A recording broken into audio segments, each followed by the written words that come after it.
Skitty. Skitty, skitty. How was the way? How did you see my barrel actually today? You didn't get barrel.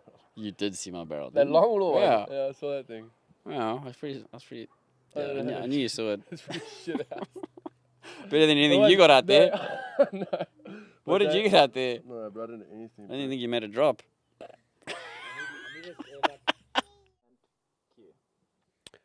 Welcome to another episode of Walk. You don't even know how to introduce your own show. Welcome to another episode of Stuck Between Walk. And a hard place. Okay, so today we're interviewing Travis Logie.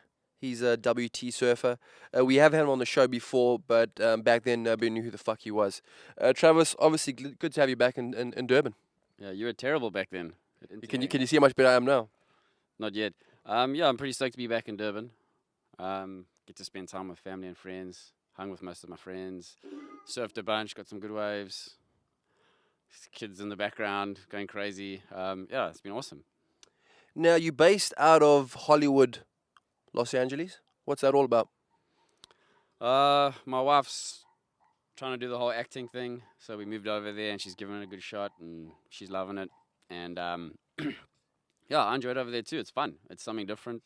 The waves are terrible compared to home, but I travel a lot, so it's all good. 2013 has been a great start for you so far. Firstly, you're not the smallest person on tour now. Glenn Hall. Yep, Glenn Hall beat me. I'm pretty bummed about it. I'm doing my best to shrink some more to get down to his size, but it's an extra 2 feet. I don't know if I'm going to get there. Yeah, I'm pretty bummed. Owen Wright took your mantle of skinniest guy on tour, but he's in proportion, so it kind of looks good. It's weird. That's very nasty. That's just a fact. Sorry. Now, going back to Kelly, do you think he could ever grow his hair back? Is it possible? Well, I think if he was, he would have done it by now, eh? New gossip on tour is obviously Jack Freestone and Alana Blanchard dating. Do you think it's more of a conspiracy cover-up so they can hide that epidemic behind lesbian surfing? No. I've seen them. They look pretty loved up. I think that stereotype's kind of gone, you know. Most of the girls on tour now are prettyish or pretty, and they seem pretty feminine too. So I don't know. I think it's a bit of a change on tour, and I don't think that's going on. If it is, it's a big length to go to, because I mean, who really cares? Geordie's bum, is it as big as it once was? It's bigger. It keeps expanding like the universe. I think it's got its own little moon that revolves around it. You can see it at night sometimes. Fuck, marry, kill. Jadson, Rayoni, Josh Kerr.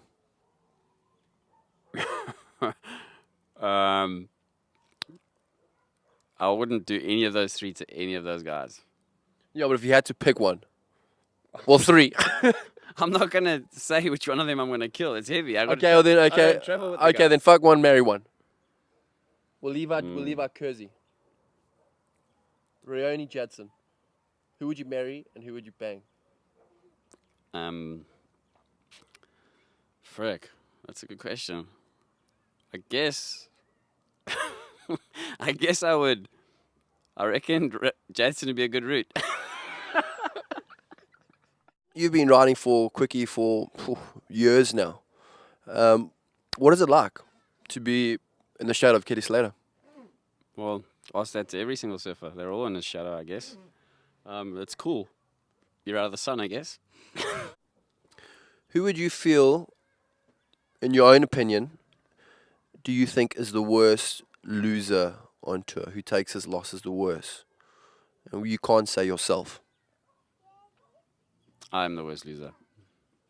We're going to be running off this interview now. Is there any last words you'd like to give out there, just maybe to the younger generation of South Africa and young surfers coming up? Why am I sounding like that? Because you're a twat. Any last words to the younger generation coming up, the young surfers, all of those people, you know, also, you know, your fellow countrymen, the young kids that are coming up wanting to go on tour? What do you have to do in order to make the cut nowadays? I think it's important that you stay focused, surf a lot, keep enjoying it. I see kids that just lose the value of being able to surf for a living. They don't realize how lucky they are, and they get despondent when they lose heats, a couple of heats in a row. You gotta be strong-minded. You gotta take those losses on the chin and keep trucking. It's worth it. It's an awesome lifestyle. You might as well give it your best shot, because if you don't and you don't make it, you end up being a 2-bit TV show host on an internet show that no one watches. This is boring.